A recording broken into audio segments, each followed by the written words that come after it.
Halo, perkenalkan nama saya Karisma Lara Bakti Mayorete dengan NIM 638230007 dari Kampus Universitas Komputer Indonesia, Fakultas Ilmu Budaya, jurusan Sastra Jepang. Di sini saya akan menerangkan mengenai suku bangsa Jawa dengan sistem pengetahuan filosofi hidupnya berjudul Nrimo Ing Pandum sebagai tugas pengganti UAS mata kuliah Manusia dan Kebudayaan Indonesia. Seperti yang kita ketahui, masyarakat Jawa menganut nilai-nilai luhur dari nenek moyangnya. Nilai tersebut dipahami dan dipertahankan secara turun-temurun. Konsep filosofi hidup masyarakat Jawa sangatlah khas. Filosofinya menekankan pada kebenaran dan olah rasa, seperti laku spiritual Jawa yang merupakan proses menemukan jati diri dan kemudian memperoleh anugerah dari Tuhan untuk melihat rahasia kegaiban. Oleh karena itu, filsafat Jawa mengajarkan bahwa manusia selalu berhubungan dengan lingkungan sekitarnya dan meyakini hubungan antara Tuhan dan alam semesta. Nrimo Ing Pandum adalah salah satu filosofi hidup Jawa yang memiliki makna positif. Nrimo, yang artinya menerima, dalam konteksnya tidak hanya dalam arti fisik tetapi juga dalam arti emosional dan spiritual, seperti ikhlas, tanpa mengeluh atau merasa iri dengan orang lain. Sedangkan pandum artinya pemberian, secara harfiah dapat diterjemahkan sebagai menerima dalam takdir atau pembagian yang telah ditentukan oleh Tuhan. Jadi, Nrimo Ing Pandum adalah sikap penerimaan secara penuh terhadap kejadian masa lalu, sekarang, dan akan datang sebagai takdir dari Tuhan setelah berusaha untuk memenuhi kebutuhan hidup. Tujuannya adalah mencari ketenangan, ketentraman, dan keberkahan dalam hidup. Dampaknya dapat mengurangi kekecewaan terhadap peristiwa yang mengecewakan dan dapat menjalani hidup dengan lebih bahagia.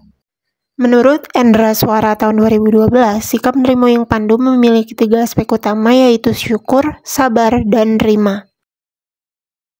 Yang pertama, arti dari syukur yaitu menerima apapun hasil yang telah diberikan Tuhan, baik dalam bentuk materi, kesehatan, ataupun hubungan sosial. Orang Jawa percaya manusia hanya bisa berusaha, hasilnya diserahkan kepada Tuhan. Sakderma nglakoni urip Gusti kang wenang nemtoake. Yang kedua, sabar. Menahan diri dari emosi negatif dalam menghadapi cobaan dan rintangan dalam hidup.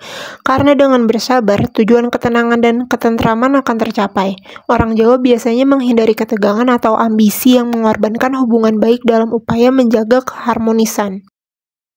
Yang ketiga, nerima. Ya, ikhlaskan saja apa yang terjadi dalam hidup, baik itu kebahagiaan maupun kesulitan. Lalu yang menjadi pertanyaan, apakah orang Jawa memiliki ambisi yang kuat? Karena semua sudah diatur oleh Tuhan, apakah mereka hanya bisa pasrah dengan keadaan? Menurut Asti Musman, orang Jawa tidak selalu penuh ambisi dalam arti negatif atau berlebihan. Dalam buku-bukunya termasuk Nrimo Ing Pandum Cara Berbahagia ala Orang Jawa, Asti menjelaskan bahwa orang Jawa cenderung mengamalkan keseimbangan antara usaha dan penerimaan. Mereka berusaha keras dalam hidup tetapi juga menerima hasil dengan ikhlas.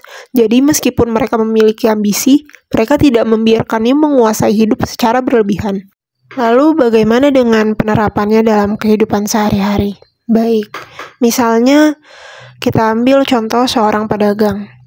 Ketika mereka berdagang, mereka tidak akan mengucapkan terima kasih atau syukur hanya karena penghasilan yang diterima setiap harinya, tetapi mereka juga akan berterima kasih kepada Tuhan atas nikmat sehat yang diberikan hingga saat ini, dan masih diberikan kesempatan untuk berjualan.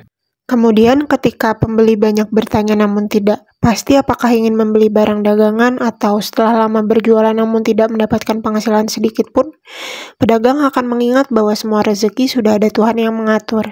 Dan mereka juga mengingat dampak dari sabar terhadap jiwa dan kehidupan yang dijalani sehingga banyak dan sedikitnya pembeli menjadi hal yang diterima dalam kegiatan perdagangan. Yang terakhir, ketika perdagangan tidak sesuai dengan harapan seperti pendapatan kecil atau tidak ada alternatif dagang lain karena keterbatasan modal dan kemampuan, para pedagang akan menerima keadaan tersebut dengan lebih berhemat dan terus berusaha mencari nafkah dengan kemampuan yang ada.